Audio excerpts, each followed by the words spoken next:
I am back with chapter 50 in the book Genesis. Let's get to it. And Joseph fell upon his father's face and wept upon him and kissed him. And Joseph commanded his servants, the physicians, to embalm his father. And the physicians embalmed Israel. And the 40 days were fulfilled for him, for so are fulfilled the days of those which are embalmed. And the Egyptians mourned for him 60 days.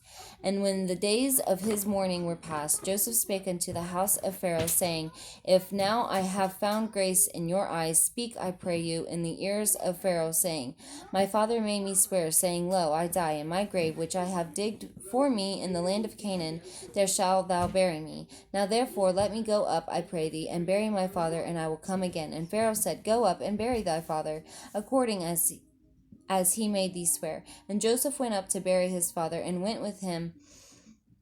went up all the servants of Pharaoh, the elders of his house, and all the elders of the land of Egypt, and all the house of Joseph, and his brethren, and his father's house, only their little ones, and their flocks, and their herds, and they left in the land of Goshen. And there went up with him both chariots and horsemen, and it was a very great company.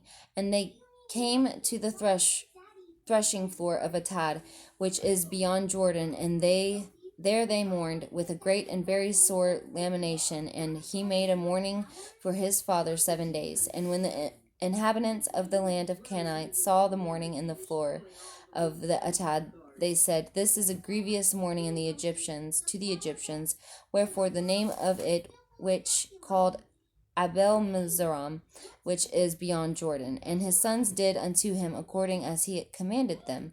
For his sons carried him into the land of Canaan, and buried him in the cave of the field of Machpelah, which Abraham bought with the field for a possession of a burying place of Ephron the Hittite before Mamre. And Joseph returned into Egypt, he and his brethren, and all that went up with him to bury his father, after he had buried his father. And when Joseph's brethren saw that their father was dead, they said, Joseph will peradventure hate us, and will certainly requite us all the evil which we did unto him. And they sent a messenger unto Joseph, saying, Thy father did command before he died, saying, So shall ye say unto Joseph, Forgive, I pray thee now, the trespass of thy brethren and their sin, for they did unto thee evil. And now we pray thee, forgive the trespasses of their servants, of the God of thy father. And Joseph wept when they spake unto him. And his brethren also went and fell down before his face, and they said, Behold, we be thy servants. And Joseph said unto them, Fear not, for I am in the place of God. But as for you, ye thought evil against me, but God meant it unto good, to bring to pass as it is to this day, to save as much people alive. Now therefore fear ye not, I will nourish you and your little ones. And he comforted them, and spake kindly unto them. And Joseph dwelt in Egypt, and his father's house. And Joseph lived 110 years. And Joseph saw Ephraim's children of the third generation, the children also of Mechari, the son of Manesh, were brought up upon Joseph's knees. And Joseph said unto God his brethren, I die, and God will surely visit you, and bring you out of this land into the land which he sware to Abraham, to Isaac, and to Jacob. And Joseph took an oath of the children of Israel, saying, God will surely visit you, and ye shall carry up my bones from hence. So Joseph died, being 110 years old, and they embalmed him, and he was put in a coffin in Egypt. That is the end of chapter 50, and that is the end of the book of Genesis. I will be back with the very first chapter of Exodus. So let's see. I bet you there's 50 chapters in this one too. Oh no, there's only 40 chapters. There's only 40 chapters in the book of Exodus. This right here. Yeah. This was Genesis. This is Exodus. So I should be done with this one fairly quickly. And, you know what?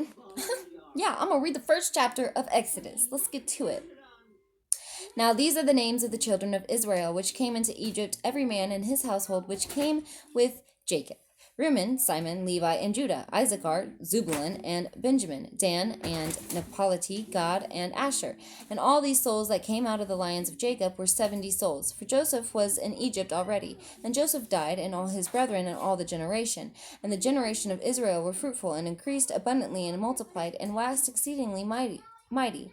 And the land was filled with them. Now there arose up a new king over Egypt, which knew not Joseph. Oh no, that's sad. And he said unto his people, Behold, the people of the children of Israel are more and mightier than we. Come on, let us deal wisely with them, lest they multiply, and it come to pass that when there falleth out any war, they join also unto our enemies, and fight against us, so get them out of the land. Therefore they did set over them taskmakers to afflict them their burdens, and they built for Pharaoh treasure cities, Phatam and Ramesses. But the more they afflicted them, the more they multiplied and grew. And they were grieved because of the children of Israel. And the Egyptians made the children of Israel to serve with rigor. And they made their lives bitter and hard bondage, in mortar and in brick, and in all manner of service in the field, and all their service wherein they made them serve was with regard. And the king of Egypt spake to the Hebrew midwives, of which the name of the one was Sephraph, and the name of the other Puah. And he said, When ye do the office of midwife to the Hebrew women, and see them upon the stools, if it be a son, then ye shall kill him, but if it be a daughter, then she shall live. But the midwives feared God, and did not as the king of Egypt commanded them, but saved the men children alive.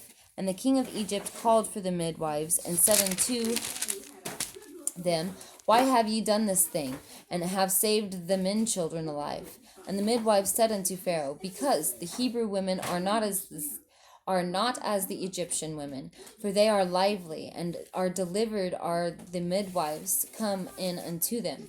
Therefore God dealt well with the midwives, and the people multiplied, and waxed very mighty.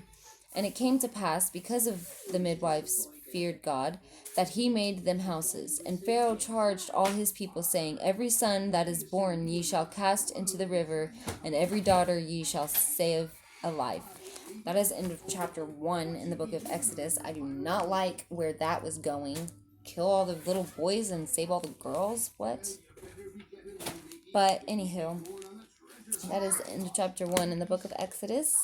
And I will be back with chapter 2. Probably not tonight, because I'm starving and I still have to pee. So, thank you for tuning in and listening to me read the Bible. You know, still got a lot to go. This much, you know, compared to that. It is what it is. I'll get it done. I like this. It's getting interesting, and it's not so confusing. I mean, I bet you there's still confusing chapters, but right now it's okay. So, thank you for watching. I'll be back. Thank you for watching. I'll be back next time with chapter 2 in the book Exodus. Bye.